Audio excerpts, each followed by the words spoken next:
Hi guys, welcome back to my channel. So today is a quick little Dollar Tree haul. I felt like my shopping experience was kind of cut short because the minute I walked in, the store smelled like a fart. Like it was just nasty, and it just put me in this mood. And even with a mask on, I could still smell it. And the store is brand new, so that means whatever they brought in was something was rotten somewhere. So it was grossing me out, and I only grabbed what I needed, and I didn't really look.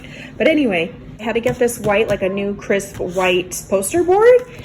And you guys will see in my Amazon haul coming soon. I'm just waiting for one more thing before I actually do the haul. But this is going to go underneath my new cutting pad. And then I finally found these little iridescent beads. Great price for $1. They're like iridescent little plastic beads. Those are a smaller version. And then I got these ones, which are like a little bit bigger.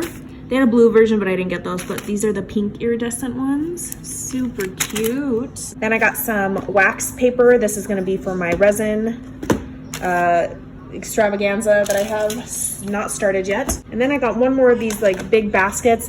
I'm redoing all my children's like learning stuff. If you guys follow me on Instagram, you see that I bought so much organization stuff. All right, I will catch you guys on the next crafty video.